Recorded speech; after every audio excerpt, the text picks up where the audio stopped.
እውነተኛው ዘጻት የአዲስ ኪዳኑ እውነተኛው ዘጻት ከግብጽ ወደ ከነዓን የተደረገው አይደለም። በክርስቶስ ኢየሱስ ከሞት ወደ ሕይወት የተደረገው ነው። የኢየሱስ ደም ጋርዶ ብቻ አይደለም ቀድሶ ነው ያሳለፈው። አያችሁ እግዚአብሔር ሳያየን ብቻ አይደለም ያለፈው፣ ለዘላለም በእግዚአብሔር ጽድቅ ፊት እንድንቆም አድርጎናል። ይሄ ደም ብቃቴም ጭምር የሚበልጠው በክርስቶስ ኢየሱስ የሚደረገው ታላቁ ዘጻት ነው። እውነተኛው መዳን ይሄኛው ነው። እውነተኛው ትድግና ይሄኛው ነው። እግዚአብሔር ግን መቼም ቢሆን የማይረሳው እዚህም ቤት ሁሌ የምንለው እግዚአብሔር መቼም ቢሆን ከዘፍጥረት ምዕራፍ 1 እስከ ራእይ ምዕራፍ 22 እግዚአብሔር መቼም ቢሆን የማይረሳው ልጁን ነው። በምንም አይነት መንገድ ሌላ ነገር ልናተኩር አንችልም። ክርስቲያን ከሆንንና በእግዚአብሔር በኩል ከቆምን ሰልፍ ሴንተር ልሆናለች የሆንን ቀን እንስታለን።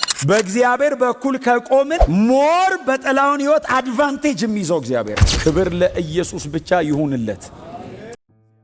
እግዚአብሔር በሕይወታችን ላይ የተደጋገመውን ነገር ሰብሮ ወደሚቀጥለው ነገር የሚያሻግርበት ዓመት ይሆንልናል። ክብር ለእግዚአብሔር ይሁን እና ይሄ የዘፍጥረት መጽሐፍ እንዳልኳችሁ በጣም አስገራሚ ነው። መቼስ ታሪኩ በእውነት እነሱ ሲኖሩት 100 ዓመታት ፈጅቶባቸዋል። እኛ ስናነበው በጣም ባጫጭር ምዕራፍ እየሰበሰቡን ያስቀምጡልን። እንደው ይገርማቸዋል ከአባቶች ወደ ግብጽ መግባት ከዮሴፍ ጀምሮ እስከ ሙሴ ድረስ እንግዲህ እንደው በትንሹ 4 ትውልድ 400 ዓመት ነው። 30 ዓመት ከጨመረን እንግዲህ ለመውጣት የነበረችዋን ያችን ፍትጊያ ነው እንግዲህ 30 ዓመት ፈጅታለች የሚሉት እና 430 ዓመት እኛ በጥቂት ምዕራፍ ነው አይደል የምናነበው? በጣም በጥቂት ምዕራፍ ነው የምናነበው። ግብጽ አገር ባሪያ ሆኖ ገብቶ ሳይወጣ የሞተ ወይንም ግብጽ አገር ተወልዶ አርጅቶ የሞተ እኮ በመካከል ቢያንስ 3 ትውልድ አለ በመካከል። ይሄኛው ግን የሙሴ ትውልድ እግዚአብሔር ቀድሞ ለአብርሃም በዘፍጥረት 15 ላይ ዘር ለ4 ትውልድ በባዕድ አገር ይገዛል ብሎ ለተናገረው ለዚያ ትንቢት መፈጸሚያ ሆነ ይሄ ትውልድ፣ ይሄ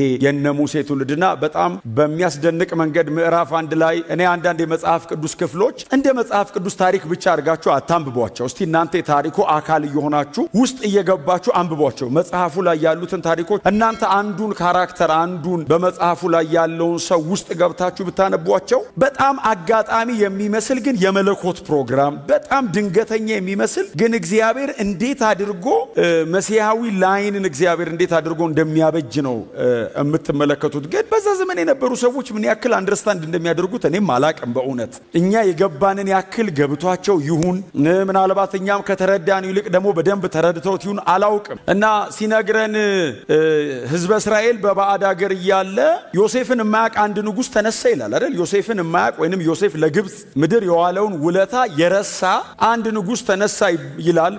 ራሱ ነው የሚለን ዘጸአት ምዕራፍ 1 ላይ ፈርዖን ኒካኡ ይመስለኛል። እንግዲህ ፈርዖን ኒካኡ የሚባል አለ አንድ፣ እሱ ይመስለኛል እሱ ነው እንግዲህ ተነሳ ይላል። እና ዮሴፍ ለግብጽ ያደረገውንም ዕብራውያን በግብጽ ምድር ላይ የሰሩትንም የረሳ ነው የማያውቅ ነው። በኋላ ላይ ሕዝበ እስራኤልን ወይንም ዕብራውያኑን ዞር ብሎ ሲመለከታቸው መጽሐፉ ሲነግረን ቁጥራቸው በየዕለቱ ይበዛ ነበር ይላል። እና የእስራኤል ሕዝብ የግብጽን ምድር ሞሏት የሚል ቃል በጣም ነው የሚገርመኝ እኮ። በአድናቸው አንድ ሰው ለብቻውን የገባው ከዛ 7 ተከትለውት ገቡ። ለ7 ገብተው ግብጽን ሞሏት ይልና ቀጥሎ ንጉሱ እንደዚህ አለ፣ በቁጥር እየበለጡ ነውና ይላል ቃል በቃል በቁጥር በለጡናል። እንግዲህ ስታቲስቲክስ ማለት እኮ ነው አይደል? አስቆጥሯል። ህዝብ ቆጠራ ነበር ማለት ነው። በቁጥር አለ በልጠውናል። ምናልባት የሚዋጋን ጠላታችን ከመጣ ከሱ ጋር ከወገኑ ድል እንዳያደርጉን እናስጨንቃቸዋል። አሁን ቁጥራቸው እየበዛ ነው። የሚያስጨንቋቸው ከጠላቶቻቸው ወግነው እንዳይወጓቸው ብቻ ሳይሆን ወደ ሌላም ሀገር ለመሄድ እንዳይወስኑ ከባርነት ለመውጣት ያሰቡ ቀን አንችላቸውም። ቁጥራቸው ብዙ ነው። ስለዚህ የበለጠ እናስጨንቃቸው እንጫናቸው አለይልና አስጨነቋቸው የሚል ቃል አለ። በጣም የሚያስደስተኝ ግን ባስጨነቋቸው መጠን በዙ የሚል ቃል። እንዲሁ እግዚአብሔር ቃል እኮ ይገርማል። አስጨንቋቸው ይልና አሁን በዙ ቁጥር ነው። በጣም ሲያስጨንቋቸው ቁጥራቸው ከፊት ይልቅ እንደውም መጽሐፍ ሲናገር ባስጨነቋቸው መጠን በጣም ፕረስ ያደረጓቸው መውጫ እንግዲህ በጣም የሆነ ነገር ስትጫኑ ታውቃላችሁ ይፈነዳል ዝም አይልም። እና በጣም ሲጫኗቸው የበለጠ ሲስተሙን ሰብሮት ወጡ።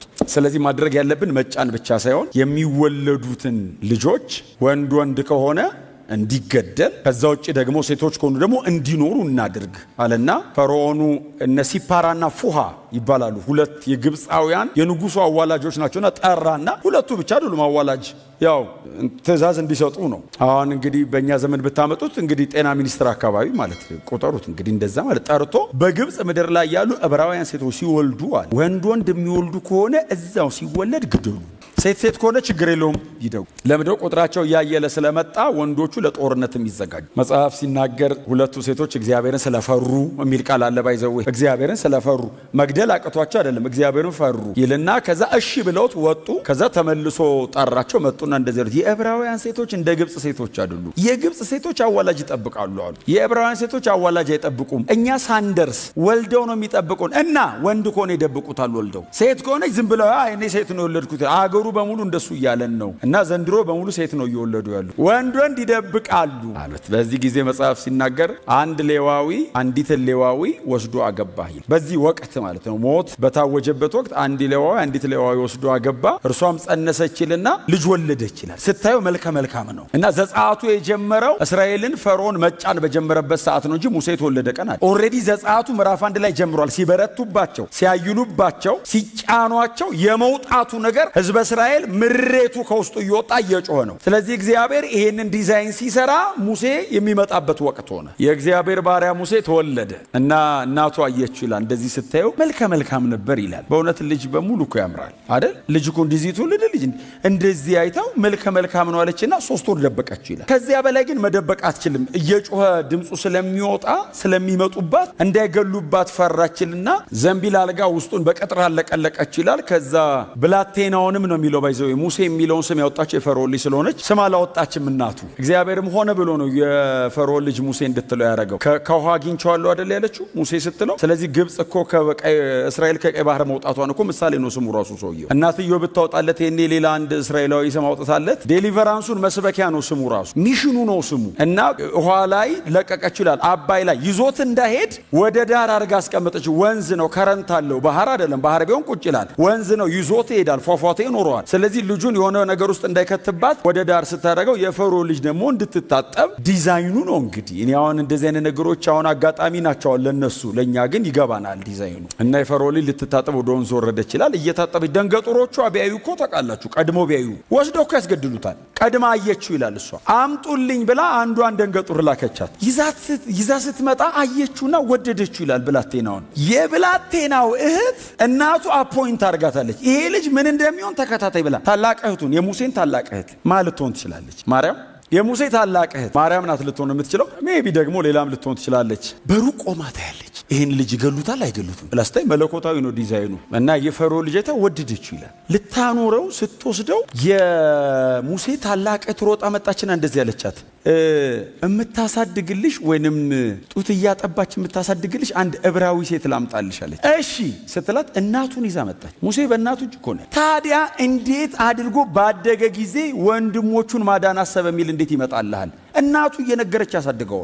ግብጽ ፈርዖን ቤት ተወልዶ ቢያድግ ዕብራዊ የሚባል ነገር አያውቅም አይምሮ ውስጥ። እናቱ በልጅነቱ ኑና ተማሩ። የሙሴ እናት በጣም የእስራኤልን ታሪክ ግጥም አድርጋ እየነገረች እስከ ጡት እስከሚጥልበት ጊዜ ድረስ አቆየችው። እሷ ጋር ባደገ ጊዜ ነው የሚለው አይደል መጽሐፍ። አምጥታ ለፈርዖን ሊሰጠቻት ይኸው አምጥቼዋለሁ ስትል የፈርዖን ልጅ አየችውና ከውሃ ውስጥ አግኝቼዋለሁ ብላ ሙሴ ብላ ጠራቸው። እንደምታውቁት ሙሴ ለ40 ዓመት ያክል እግዚአብሔር በፈርዖን ቤት ውስጥ አሳደገው ይላል መጽሐፍ ቅዱስ ሲናገር። እግዚአብሔር በፈርዖን ቤት አሳደገው። ሙሴ አደገ ብቻ ሳይሆን እግዚአብሔር ፈርዖን ቤት ሙሴን አሳደገ። ስለዚህ ልጁ ፈርዖን ቤት ይኑር እንጂ የሚያድገው እግዚአብሔር በፈርዖን ቤት ሙሴን አሳደገው ይላል። እግዚአብሔር ለራሱ ዲዛይን ሼፕ አፕ እያደረገው ነው። የዕብራውያን ታሪክ አለ ጭንቅላት ውስጥ። ግብፃዊ እንዳልሆነ ያውቃል። እናቱ ነግረዋለች። በተደጋጋሚ እሱ ጭንቅላት ውስጥ ይደውላል። ፈርዖን ቤት ሲያድግ ደግሞ የግብፅን ሃይራርኪ፣ የግብፅን ስትራክቸር፣ የግብፅን ሲስተም፣ የግብፅን እውቀት፣ የግብፅ የሆነውን ነገር በሙሉ አየው። እግዚአብሔር በዕብራዊነቱም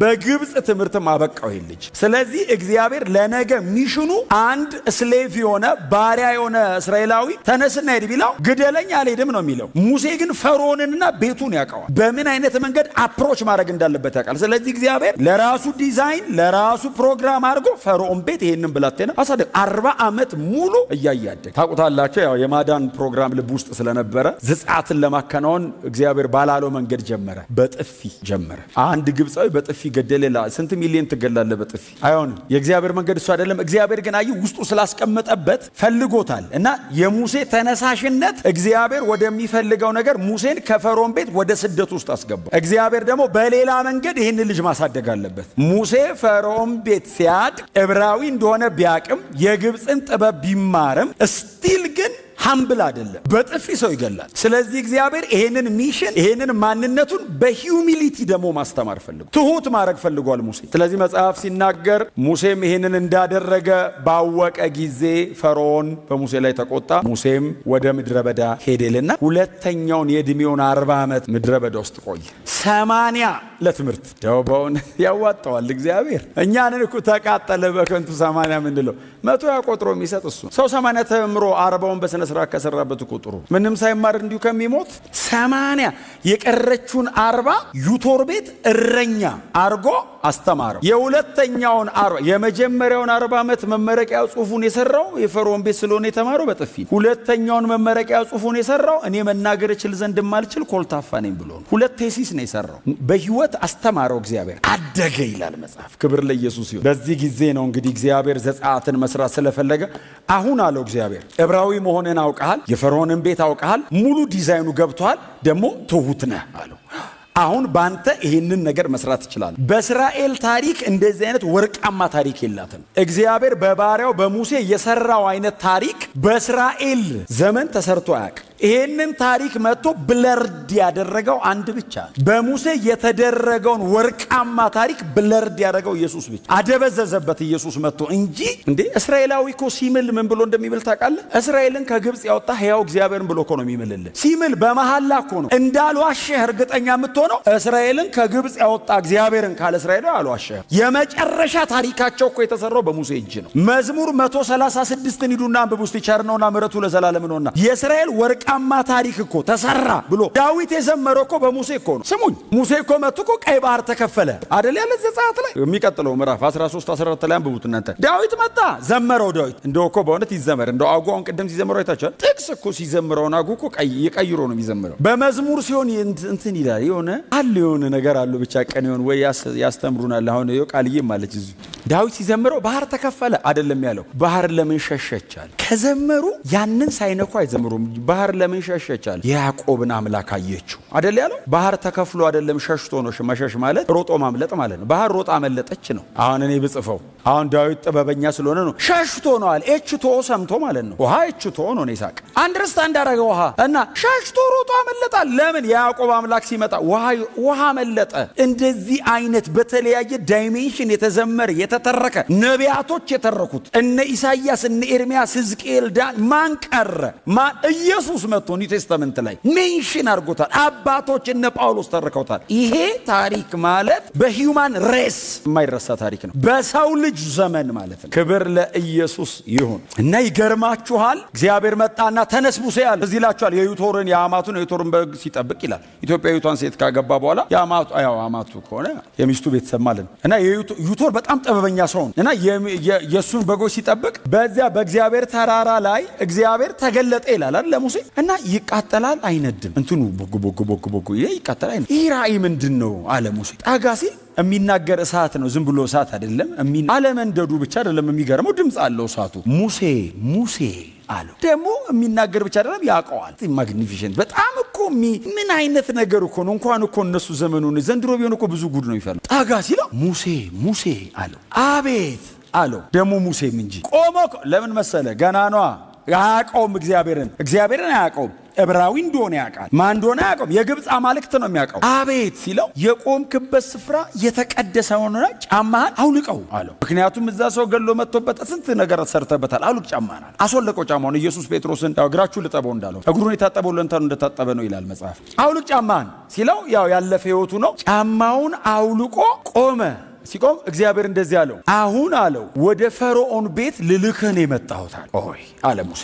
ለምን ሲለው የሕዝቤን ጩኸት ሰማሁ አለው። የዕብራውያንን ጩኸታቸውን ሰማሁ አለው። ስሙ እንደዚህ ይላል አይደል? ጩኸታቸውን ሰማሁ ሲቃያቸውን አየሁልና ላድናቸው ወረድኩ። 3 ሰማው አየው ወረድኩ አለ እግዚአብሔር። ወረድኩ እሺ ታዲያ እኔ ምን ላድርግ ሲለው አንተን ነው የምልክህ አለው። እኔ ቀጥታ አልሄድም አንተን ነው የምልክህ አለው። ለመውረድ ምልክት አንተ ነህ። በእጆች እጄ፣ በእግር እግሬ፣ በአንደበት ንግግሬ ይመጣል። እኔ እግዚአብሔር ባንተ እናገራለሁ ሲለው ሙሴ እንደዚህ ያለው አይ ፈርዖንን ማወቁን የጠቀመው አልሄድም አለው። ለምን እንዴ ፈርዖን ጋር ኧረ እኔ አልሄድም። አይ እግዚአብሔር ማን እንደሆነ ካላሳየው በቀር አሁን የሆነች ነገር እግዚአብሔር ቢያሳየው ሙሴ አይሄድም። ለምን መሰለም አይሄድም? የፈርዖን ጠንቋዮችም በድብቅ ዕውቀታቸው በአስማታዊ ጥበባቸው የሚያደርጓት ነገር አለች። ዊችክራፍት አለ። እዛም ዝም ብሎ ኢሉዥን ብቻ አይደለም የነሱ ማምልኮ፣ ስፒሪቹዋሊ ማኒፌስት የሚያደርግ ዲሞኒክ ፓወር አለ። ስለዚህ አንተ እምትልከኝ ከሆነ ወደ ፈርዖን እኔ አልሄድም አለው። ሌላ ሰው ላካለው። አንተን የፈለግከው አሉ እግዚአብሔር። ደግሞ እኮ እግዚአብሔር እኮ እንደው ከመጣ እንዴ ጨርሶ ስለሆነ የሚመጣው ሐሳብ አታስቀይረው። እምልህ ለሚልክ ሚሽን ብቻ ሰው ለዘላለም ነው አንዴ የሚመጣው እና በፍጹም ሐሳብ አይቀይርም። ሌላ ሰው ላክ ሲለው አልክም አንተን ነው ምልክህ አለው። እኔ አፈ ኮልታፋኒ ሲለው አፍ የፈጠርኩት እኔ አይደለሁ እንዴ አለው። እነካዋለሁ አለ። እኔ አይደል አፍን የፈጠርኩት እኔ እነካዋለሁ እንድትናገረን ያግዛለሁ። ኧረ አልፈልግም አለው። ምን ምልክት ትሰጠኛለህ ሲለው እስቲ እጅን ወደ ብብቱ አስገባለሁ ይላል። እጁን ወደ ብብቱ አስገብቶ ሲያወጣ እንደ በረዶ ነጭ ሆነች ይላል እጁ። ሰውየው ዕብራዊ ነው እንትን ነው ያው ነጭ ነው ማለት ነው። እሱ ራሱ ነጭ አሁን ለኛ ቢሆን በጣም ይደምቃል። ዕብራዊ ነው። አስገብቶ ሲያወጣ እንደ ለምጥ ሆነ ማለት ነው እጁ። ወይኔ እጄ ሲል መልሰ አስገባዋለሁ። ሲያስገባው ኖርማል እጁ ሆነ። አይበቃኝም ሲል በትርን ጣለው መሬት ላይ ያለው። ሲጥላት እባብ ሆነች። ሲደነግጥ ጭራ ከኋላ ያዛት አለው። ያው በትር እኮ ነው። ጭራና ራስ የሌለው በትር ነው። እባብ ሲሆን ጭራና ራስ ኖረው ጭራውን ያዘው አለ። እያዞዘረ የሚይዘውን በትር የሚያሻ ሰጠው። ጭራውን ሲይዘው በትር ሆነ ይላል። ተመለሰ። ውሃ ቅዳና አንተን በል ሲለው ሲያፈሰው ደም ሆነ ይላል። አሁን እኔ ነኝ ምልክ ያው አሳየው ምልክት እልካለሁ ሲል አልሄድም ማለት። እኛም እኮ ታውቃላችሁ አስቸጋሪ ነው። አሁን በሙሴ እንትን አትበሉ። ያው እኛው ነን። ያው የእግዚአብሔር ልናገር ብዬ ነው ዛሬ እኛ ጋር ብዙ አልቆየም። የኛ ሌላ ቀን ነግራችኋለሁ ወይ ሮብ ነግራችሁ። የኛ እንኳን ሮብ ይሻላል። እንዲህ በሙቀቱ የእግዚአብሔር ይሻላል። እንድትናገር እልካለሁ ሲለው እግዚአብሔር አለው አቤት ሰው ልንገርሃለሁ። ሙሴ ለእግዚአብሔር ሰው ልጠቁመው አለው። ይገርምሃል እሳት አለ። ማን ሲለው አሮን አለለ አሮን ይናገር እኔ አልሄድም አለው። እግዚአብሔር እንደዚህ አለው። አሮንም እሺ አልተወም አለው። አንተን አምላክ ላርጋ አሮንን ነብይ ላርግልህ። ሊትራሊ ሎርድ አይደለም ላርግህ ያለው። እኔ የምናገረውን አንተ ዝም ብለህ ትናገራለህ፣ አሮን ሄዶ ይናገርልሃል። እንደዛም ቢሆን እኮ እግዚአብሔር እሺ ቆይ እሺ መሄዱን ልሂድ አለው። ወደ ዕብራውያን ሂጄ ማላኬ ልበል ስም ማን ነው አለው። የአባቶች አምላክ ነኝ ነው እኮ ያለው። እስካሁን ማን ነህ አለው። የአብርሃም የይስሐቅ ያዕቆብ ሲል አብርሃም ይስሐቅ ያዕቆብ ያውቃል ሙሴ። ግን አንተ ቆይ ስም ማን ነው? አብርሃም ኤልሻዳይ ነው ምናምን ብሎ ባይዘው ምዕራፍ 15 ምናምን የጻፈው ራሱ ሙሴ ነው። በኋላ ላይ ነው ባይዘው ሙሴ የጻፈው። ዘፍጥረት ምዕራፍ 1 ነው እኮ ሙሴ እኮ ነው የጻፈው። ሰው ሳይፈጠር በፊት የነበረውን ማለት ነው የጻፈው። ሰው በሌለበት የነበረ ጽፏል ባይዘው። በአንደኛ ቀን እግዚአብሔር እንትን ፈጠረ፣ በሁለተኛ ቀን በሶስተኛ ቀን እንትን ፈጠረ ብሎ ማለት ነው። ስትጠጋውም እኮ ያለ ልክ ነው የሚያስጠጋ። ተራራ ላይ ወጥቶ ዛ 40 ቀን ቆይቶ ፊቱ አብረቅርቆ የለ ያኔ ነው አሉ ያየው። ያው እግዚአብሔር መገኘቱ ስትገባ ወደ ኋላ ብዙም ዓመት ቢሆን እንዳሁን ነው የሚያሳይ። ያኔ ነው አይቶ ተወርዶ ጻፈው የሚሉት። ክብር ለእግዚአብሔር ይሁን። እና በኋላ ላይ እግዚአብሔር እንደዚህ ያለው የኔ ስም አለው ላንተ ብቻ ሳይሆን ከዚህ በኋላ ትውልድ ሁሉ በዚህ ስም ነው የሚያቀኛል። ማን ነው ስም ሲለው ያለና የሚኖር ጌታ እግዚአብሔር። ምን አይነት ስም ነው? እኔ አዶናይ ነኝ ቢለው ጥሩ ቀላል ነው። በቀላል አዶናይ ኤልሻዳይ ነኝ ቢለው። አሁን እኮ አብርሃም በየቦታው አይደል ያወጣው ስም። እኔ እችላለሁ አንተ ቤት ኤልሻዳይ፣ እኔ እንደዚህ አዶናይ፣ እንደዚህ ያሉ እኮ ነው የመጡት። እግዚአብሔር መጣና እንደዚህ ያለው ያለና የሚኖር ነኝ፣ ትውልድ ሁሉ በዚህ ያቀኛል። እኔ ነኝ አለው። በምንም አልመሰልም አለው። ታውቃለህ አሁን በማልግ ሲለው እኔ ነኝ የኔ አይነት የለም ማለት እና ያለ ደግሞ የሚኖር ዘላለማዊ ነኝ አለው። የግብፅ አማልክት በሙሉ ሰው ሰራሽ ናቸው፣ አጋንንት ናቸው። ቀጥሎ እኔ ብቸኛ ነኝ፣ እኔ ነኝ ምልክ አለው። ጀመረ።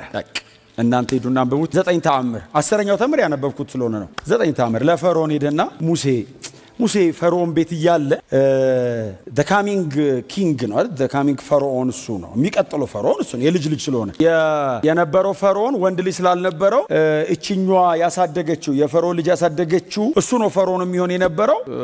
እሱ ስለወጣ ሌላ ተተክቷል ከዛ ፋሚሊ መሃል እና ሙሴ ከ40 ዓመት በኋላ ከዛ ቤት ከወጣ ከ40 ዓመት በኋላ እዛ ቤት ተመልሶ ሄደ። ታውቃለህ የዛሬ 40 ዓመት ሲሄድ የቤተ መንግስት ልብስ ነው የሚለብሰው። የሚቀመጠው የወርቅ ዙፋን ላይ ነው። ልትጠጋው አትችልም። አቅሙ፣ ፌቨሩ፣ የፊቱ ቁጣ፣ ሞገሱ አትችለው። አሁን ከ40 ዓመት በኋላ ሲሄድ እረኛ ነው ታውቃለህ። በጣም ፊቱ ከስተዋል፣ ደርቋል። ምድረ በዳ ለምድረ በዳ የሚንከራተት አይነት ሰው ነው። ድርቅ ያለ ነው። ቀጥሎ እጁ ላይ በትር ነው ያለ። ፈርዖን ቤት እያለ ከያዘ የወርቅ ነው የሚይዘው። ይሄኛው የእንጨት በትር ይዞ እሷን ተደግፎ የ80 ዓመት ሽማግሌ ፈርዖንን ፈልጌው ነው ብሎ ሲሄድ ያቁታል። የዛሬ 40 ዓመት ነው የወጣው። ከየት መጣ? ፈርዖንን ፈልጌው ነው። ፈርዖን ጋር አስገቡት።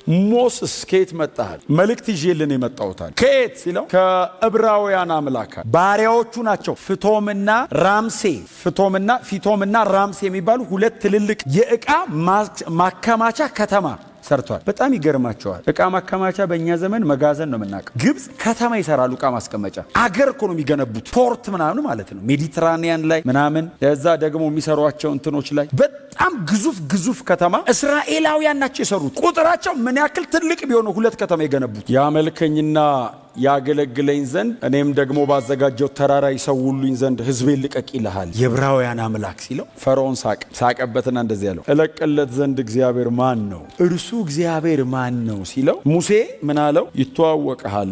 በእኔ በኩል ንገረው ብሎኝ ነው። ቀጥታ ከፈለከው እጁ ትልቅ ነው፣ ከጨበጠ ይወዘውዝሃል። ፈርዖን በጣም ደካማ ነው። አለቅም አለው። አፍተር ኦል ፈርዖን ንጉሥ ብቻ አይደለም፣ የበኩራት አምላክ ነው። ራሱ አንድ የሚመለክ ነው። በግብፅ ምድር አምላክ ነው። ለዛውም የመጨረሻው ትልቁ አምላክ እሱ ነው፣ የበኩራት አምላክ። እርሱ እግዚአብሔር ማን ነው ሲል በል እንግዲህ በቃ እሺ ብሎት ሙሴ ሄደ። እግዚአብሔር መጣ፣ ማታ ጨበጠው። እኔ እግዚአብሔር ነኝ። ፈርዖን በእባጭ በቅማል እኔ አንተ ፈርዖን እኮ የነሱ እኮ ዘንድሮ የትም ዓለም ላይ እንደዛ አይነት ፋንሲ የሆነ ኑሮ አይኖርም። ከሚገባው በላይ ነው ባይዘዌ እና በሰው ላይ ንጉሥ አይደሉም፣ አምላክ ናቸው በሰው ላይ እና ወርሺፕ ነው ኢቭን የሚደረጉ እና የሚሰጣቸው ክብር የንግስና ብቻ አይደለም ዲቫይን ነው ብለው ስለሚያምኑ ለዛ እኮ ነው በህይወት ያለ ባሪያ ከአንድ ከሞተ ፈርዖን ጋር ይቀበራል። ሲርበው ያበለዋል ብለው እኮ ይሞታል ብለው ኢቭን እኮ አያምኑም። ያን ያክል ዲቫይን ነው ብለው ያምናሉ። እግዚአብሔር መጥቶ እንደነዚህ አይነት አማልክቶችን በ9 ተአምራት እግዚአብሔር ባይዘው ግብፅ ምድር ላይ መጣ የሚለው 9ኙም አማልክት ናቸው። 9ኙም ባይዘው እግዚአብሔር ዝም ብሎ በግምት አይደለም ሲመታ የነበረው ግብፅ አማልክቶቻቸውን ነው። ምክንያቱም መጨረሻ ላይ ምናልባት ሳነባው አስተውላችሁ ከሆነ በግብፅ አማልክቶች ላይ እፈርዳለሁ ነው ያለው። በግብፅ ምድር ላይ ሳይሆን አማልክቶቻቸውም ላይ ነው መፈርደው። ክብር ለኢየሱስ ይሁን። ኤግዚኪዩት ማረገው ጀጅመንቴን አማልክቶቻቸውም ላይ the gods of Egypt እንዳል እቀጣለሁ። ህዝቡን ብቻ አይደለም አማልክት እቀጣለሁ። ውሃ ደም አረገ እንዳልኳችሁ በእባጭ በተለያየ መንገድ እግዚአብሔር እነዛን ምልክቶች በግብፅ ምድር ላይ ሲያደርግ መጽሐፍ ሲናገር እንደዚህ ይላል። የግብፅ ጠንቋዮች ይላል ሙሴን ተከተሉት። ውሃ ደም ሲያደርግ ውሃ ደም አረጉ። ውሃ ደም ሲያደርግ ውሃ ደም አረጉ። እንዴት አይነት እኮ ከባድ ነው። አሁን እኮ በእውነት እኮ መላቸው አሁን በሆነ አቅጣጫ ያለ ደጋሚ ብትሉ እኮ ቀላል። አጠገብህ እኩል ውሃ ደም ሲያደርግ ውሃ ደም፣ በትር እባብ ሲያደርግ በስውር ጥበባቸው የሚል ቃል አለ። በትር እባብ አረጉ። ምንድነው ልዩነት የሚያደርገው? እግዚአብሔር ይውጠዋል ነው አይደል? ያረጋሉ ግን ይውጠዋል። የነሱ ጄኒዩን ስላልሆነ የሙሴ በትር እየተከተለች ዋጠቻቸው ይላል። 6ኛው አካባቢ ያለው ተአምር ላይ እባጩ አካባቢ እባጩ ይላል ጠንቋዩ የሚለው ወጣ ይላል። ከእስራኤላዊና ከሙሴ ውጪ ከፈርዖን ጀምሮ እስከ ጠንቋዩ ድረስ እባጭ በእባጭ። ከዛ ፈርዖን መጣን ይሄን ነገር ምንድነው ሲላቸው እቺስ የእግዚአብሔር ጣት ናት። ኢትስ አ ዳይሜንሽን። የተወሰነ ተከተሉት። ከተወሰነ በኋላ ሌቭል ነው። አይቻልም። ሁሉም ጮሆ አይወጣም። አንዳንዱን ውጠህ ነው። ከሲሞን ላይ እኮ አጋንንት እኮ አላስወጣለትም። ፊልጶስ ዋጠው፣ ጠቀለለው ሰውየው። ክብር ለእግዚአብሔር ይሁን። መጽሐፍ ሲናገር እነዚህ 9 ተአምራት ሲደረጉ ፈርዖን በቃ እሺ ሂዱ ይላል። በጠዋት ሙሴን ያስጠራና እንዳትሄዱ ይላል። እሺ ዛሬ ማታ ወጡ ይላል። በጠዋት ያስጠራውና እንዳትወጡ ይላል። እግዚአብሔር መጣና እንደዚህ ያለው ለሙሴ ፈጽሞ ይለቃቸዋል። ወጣችሁ ትሄዳላችሁ፣ በግብፅ ምድር ላይ እፈርዳለሁ አለው። ይህ አለው አይደል? ይህ ከዚህም በፊት ሆኖ አያቅም አለው። ስሙን በጥንቃቄ ስሙ። ከዚህ በፊት ሆኖ አያቅም ብቻ አይደለም ያለው፣ ከዚህም በኋላ አይሆንም አለ እግዚአብሔር። የመጨረሻ ነው የማደርገው። በፍጥረት ታሪክ በግብፅ ምድር ላይ እንደሆነ እስከ ዛሬ ሆኖ አያቅም። እኔ እግዚአብሔር በግብፅ ምድር ላይ በዚያች ሌሊት አልፋለሁ አለ እግዚአብሔር። እኔ አልፋለሁ ከንጉሱ ቤት ጀምሮ እስከ እስረኛው ቤት ድረስ እመታለሁ። እግዚአብሔር ባይዘው የግብፅን ብቻ አይደለም ያለው የእንስሶቻቸውንም ነው የሚለው። አማልክቶች ናቸው ባይ የእንስሶቻቸውንም ሳይቀር እቀጣለሁ አለና እግዚአብሔር እንደዚህ ያለ። ይሄንን በማደርግበት ጊዜ አንድ ነገር አድርጋችሁ ነው ከዚህ የምታመልጡት የምትተርፉት አላቸው። እግዚአብሔር ክንዱን አሳይቷል። እግዚአብሔር እጁን አሳይቷል። በምንድን ነው የምናመልጠው ሲሉት በዚያን ጊዜ ሂዱና ያነበብኩላችሁን ምዕራፍ 12ን አንብቡ ድጋሚ። ሂዱና በግ ገዝታችሁ አምጡ። የምትገዙት በግ ምንም አይነት እንከን የሌለበት መሆን አለበት፣ ተባዕት ይሁን አላቸው።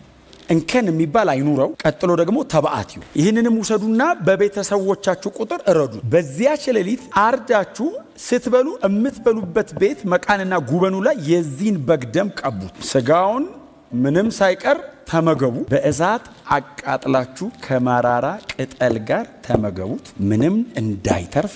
በዚያች ሌሊት እኔ በግብፅ ላይ አልፋል አለና እግዚአብሔር እንደዚህ ያለው ደሙ የምግቡን የበላው ሰው ቤት ምልክት ነውና እኔም ሳልፍ እናንተን አይቼ አይደለም ያለው፣ ደሙን አይቼ አልፋለሁ። ደሙን ነው የማየው።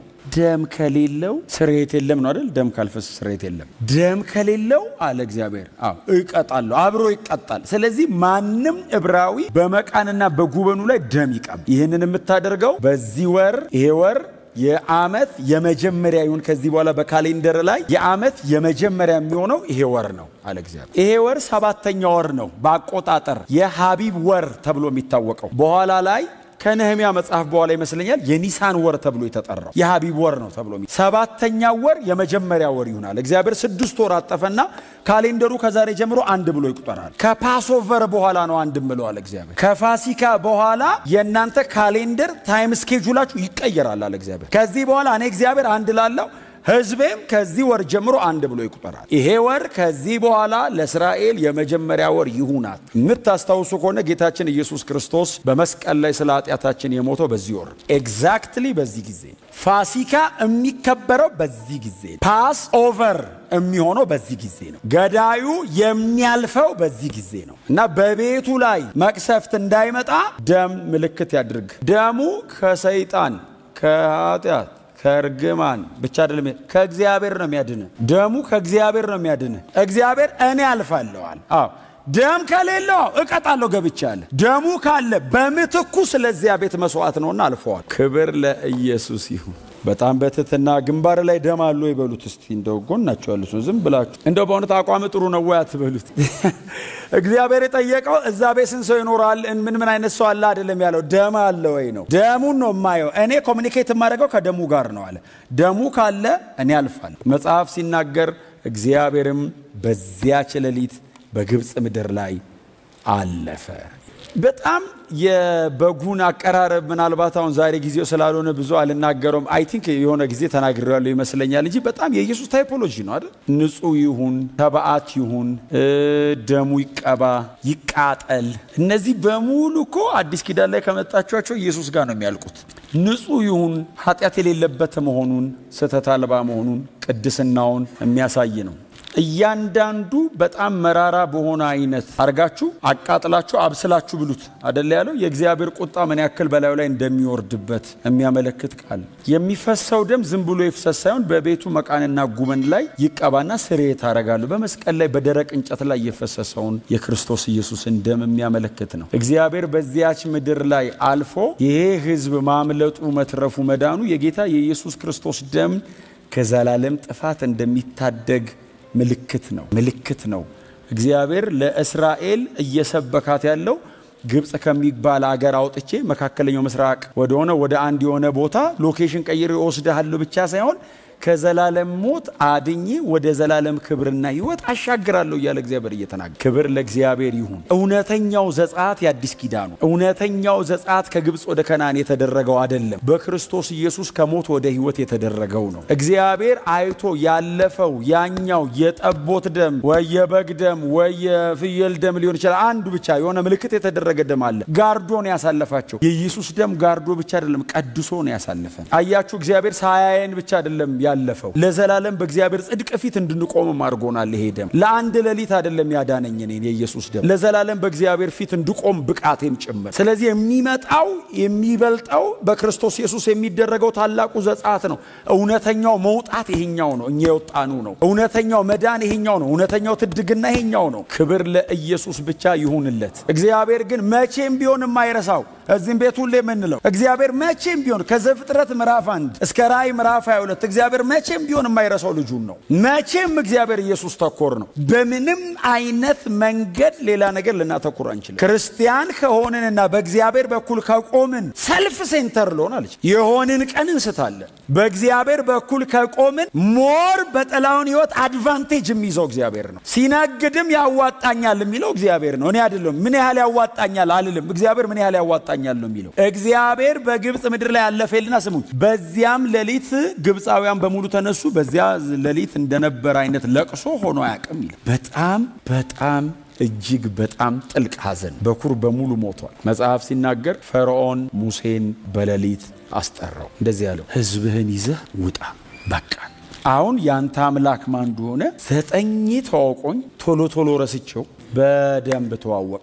አየ የደም ማህተም ተደርጎ ተዋወቅ። እግዚአብሔር እንደዚህ ያለው ለሙሴ ከዚህ በኋላ አለ ለዘላለም ባሪያቸው አትሆኑ። እግዚአብሔር ሲለያቸው እንደማይታረቁ አድርጎ የማውጣት አይደለም የመገንጠል ስራ ነው። የሚገርማችሁ እስራኤላውያን መመለስ ፈልገው እግዚአብሔር ከለከለ። ንጉሥ ሾመን እንመለስ ሲሉ ኖ አይቻል። ኢቭን በእነሱ ፈቃድ እንኳ ተከልክሏል። ገነጠለው እግዚአብሔር እስራኤል በጸና ክንድ በተዘረጋ እጅ ከብረት እቶን አዳንኳቸዋል። ክብር ለኢየሱስ ይሁን። ከግብፅ አወጣኋቸው አይደለም ያለው የብረት እቶን ነው አለ። ብረት ያቀልጣል ግብፅ አለ ጥንካሬው። ከዛ መሃል አለ እግዚአብሔር እንደው አወጣኋቸው አይደለም በተዘረጋ እጅ ነው አለ በጽኑ ክንድ ነው ሳወጣቸው ኃይሌን ያወጣው አለ። እንደ ውጡ ብቻ አይደለም ያልኩት እጄን ልክ ያለው አለ እግዚአብሔር። ገንጥዬን ያወጣሁት አለ። ብሉይ ኪዳን ላይ እጅ ታውቃላችሁ አይደል? መንፈስ ቅዱስ ነው ቶታሊ የእግዚአብሔር እጅ የሚል ብሉይ ኪዳን ካገኛችሁ ከመንፈስ ቅዱስ ጋር የተገናኘ ነው። ስለዚህ እዚህ ስራ ላይ አብ መጥቶ ሙሴን ኮሙኒኬት አደረገው። ታርዶ የቀረበው በግ ኢየሱስን ነው። ታይፖሎጂ ነው የቀረበው። እጄ ብሎ የሚናገረው እግዚአብሔር መንፈስ ቅዱስን ነው። ትራይን ጋድ ነው የተሳተፈው እዚህ ዘጸአት ላይ። የኛም ላይ ትራይን ጋድ ነው የተሳተፈው። ከግብፅ ወደ ከነዓን ለማውጣት ስላሴ ነው የወረደው። ኢየሱስ መስቀል ላይ ሲሞት በዘላለም መንፈስ ራሱን ሰጠ ነው የሚለው። መንፈስ ቅዱስ አክቲቭ ነበር። አብ ለኛ የዘላለም ሕይወት ያድል ነበር። እንደዚህ አይነት ስራ ላይ በሙላት ነው እግዚአብሔር የሚኖረው። ምንም ሲሰራ ቃል ነው የሚልከው። የማዳን ስራ ሲሰራ ራሱ ነው የሚመጣው። ህይወት ነው ይሄ። አሜን ነው። በቃ የምታውቁት ታሪክ ነው። ከዚህ በኋላ ያለው በጣም ዝነኛው ታሪክ ይሄ ነው። በጣም ዝነኛው የሚቀጥለው ተአምር በሙሉ ግን የተደረገው በእቺ ናት። ቁልፏ እቺ ሌሊት ናት። እኔ አልፋለሁ። አንደኛ ቆሮንቶስ ምዕራፍ 5 ላይ ነው ፋሲካችን ክርስቶስ ታርዶልናል ያለው ጳውሎስ። ፋሲካችን ክርስቶስ አወር ፓስኦቨር አወር ኢስተር አይደል? አይዘው ፋሲካ ፓስኦቨር አይ ቲንክ ኢስተር ኤሽታር ምናምን ከሚለው ጋር የተያያዘ መሰለኝ። ኢየሱስ ከመምጣቱ በፊት የሚከበር የፔርሺያውያን አምልኮ መሰለኝ።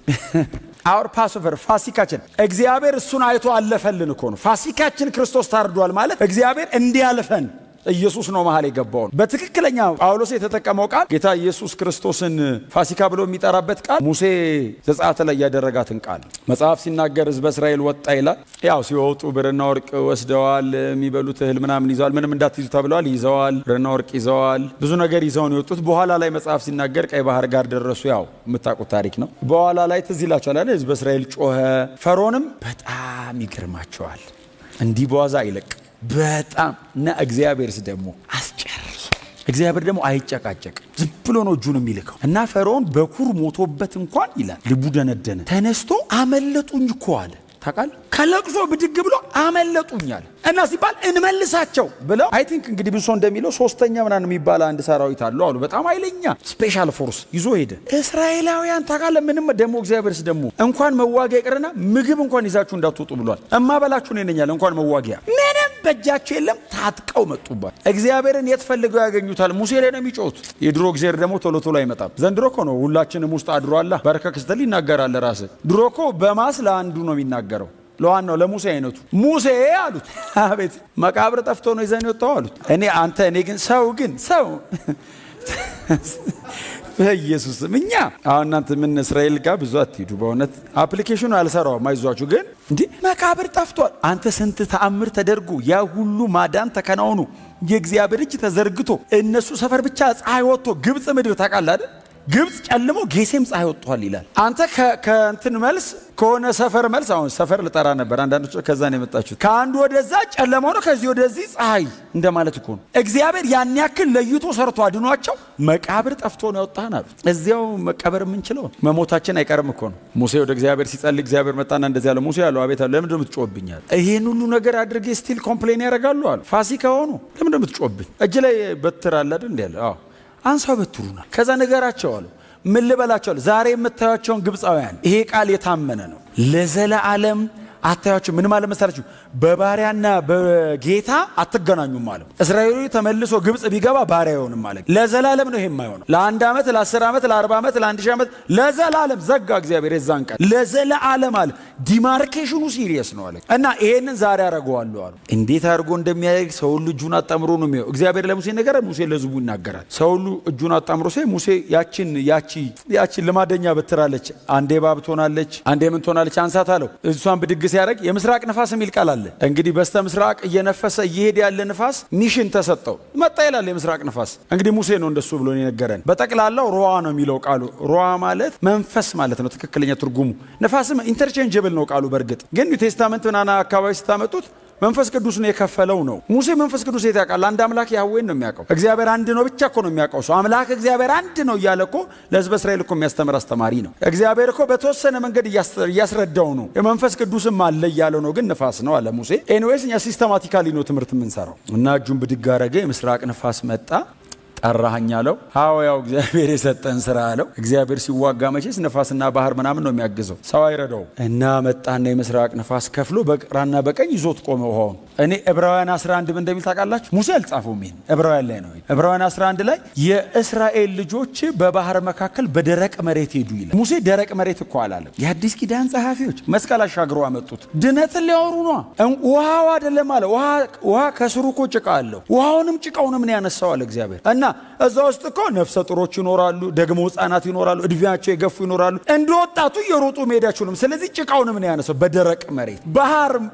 ባህር ዝም ብሎ ቢከፈል እኮ ተአምር ነው። ባህር ተከፈለ። ይገርማል። ጭቃ በጭቃ ጭቃው መች ትዝ ይልሃል? እግዚአብሔርስ ጭቃውንም አብሮ አንስቶ ሲያጸዳው ጽድት አድርጎት በደረቅ መሬት ሲሻገሩ መጽሐፍ ሲናገር እሱ ራሱ ተአምሮ ነው እያለ የግብፅ ሰራዊትና የእስራኤል ሰራዊት መካከል የእግዚአብሔር ደመና ገብቶ ነበር። ትዝ የሚላችሁ ከሆነ በእስራኤል መንደር ብርሃን ሆኗል፣ በግብፅ መንደር ደግሞ ጨለመ ይላል። ያ የሚመራቸው ደመና መሃላቸው ገባ። ታውቃለህ፣ ሲመጣ ሰራዊቱ እንደዚህ አይነት እኮ ተመርቶ አያውቅም። የማይደገም ነገር ነው እግዚአብሔር ያደርገው። በእውነት በክርስቶስ ኢየሱስ የበለጠ አድርጎ ካሰን እንጂ እግዚአብሔር ለእስራኤል ያዳላ ልንል ነበር። የሚበልጥ ሆነልን እንጂ ደመና አንተ ፊዚካሊ እኮ ይሄ እኮ በአይን እኮ በራእይ እኮ አይደለም እኮ ይሄ እኮ ፊዚካሊ እኮ ደመና መሃል ገባ።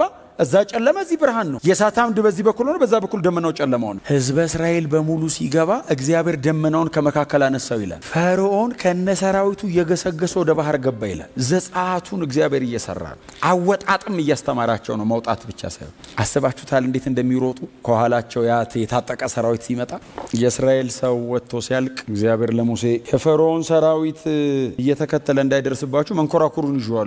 የሰረገላው መንኮራኩሩ ተይዟል ማለት ይሮጣሉ። ከመሬት ትንሽ ከፍ አረገው። እንትኑ ጂም ውስጥ ያለ መሮጫ 40 ኪሎ ሜትር ብትሮጥ እዚህ ጋር እዛ ጋር እግዚአብሔር ከፍ አረገ። ይጋልባሉ፣ ይሮጣሉ፣ አይደርሱም። ይኸውላችሁ እግዚአብሔርን በአይናቸው አላዩትም። ነገሩ ገባቸው። ግብፃውያን እንደዚህ ያሉ ግብፃውያን የዕብራውያን አምላክ እየተዋጋ ነው አሉ።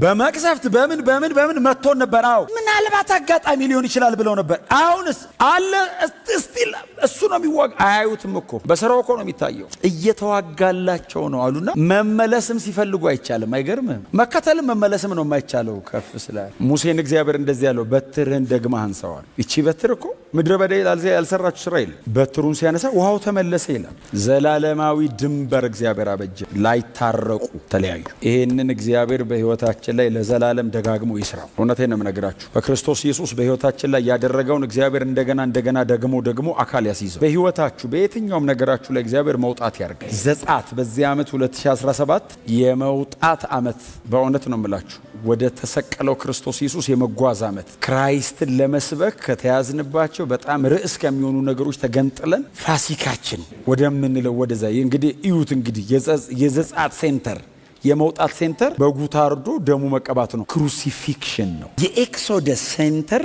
ክሩሲፊክሽን ነው። የዘጸአት የማውጣት የማዳን ታሪክ ማዕከል የታረደው በግና የተቀባው ደም ነው። እግዚአብሔር ይህንን ለማድመቅ ያውጣል። በእውነት ከፊት ይልቅ ለመስበክ በጣም ጨካኝ ለመሆን በወንጌል የማይደራደሩ ሰዎች ለመሆን እግዚአብሔር ወደሚበልጥ ነገር ያውጣል። በምትሰሩት፣ በምትነግዱት፣ በምታገለግሉት በእያንዳንዱ ነገራችሁ እግዚአብሔር እየባረካችሁ ከእናንተ ጋር መሆኑን ያሳይ።